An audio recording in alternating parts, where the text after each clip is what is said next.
Okay. Another test. Try natin. Scooter Prime ng Seno. So, pinadalas natin yan. Testingin daw. Tingnan natin kung ano mangyayari. As usual. Tingin muna tayo sa ating roller na makinis. Malinis. Yan na. Kayo nagagalit pag nare-review kayo. Ganun lang talaga eh. Tingnan natin yung ating stud clear.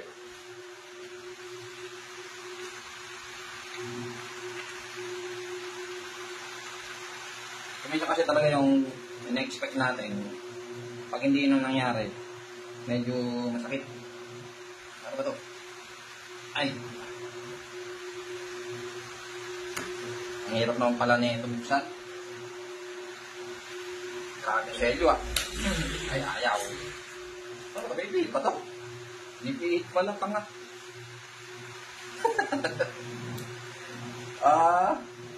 Meron po ulit sa loob. Ang puzzle ah. Laki naman selyo. So, yan, tanggalan natin. Hirap.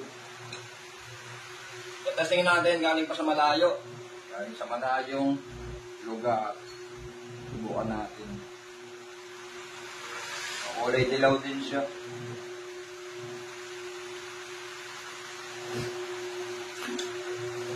Seno Scooter Prime. Let's go. Tignan muna natin ang ating stud ulitin.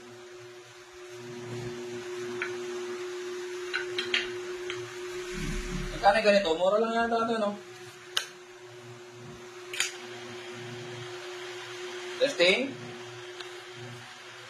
1, 2, 3, 4, 5. Unang first plate na 1 kilogram.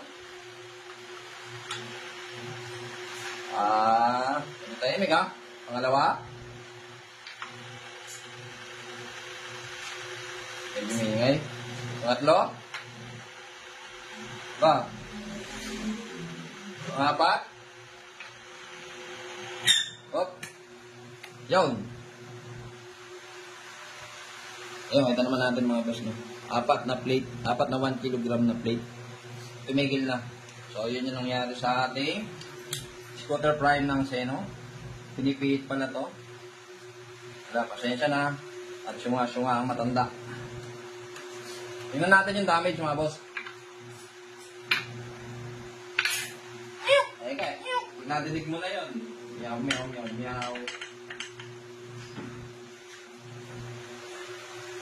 Yan, same pa rin. Kagaya din sa iba.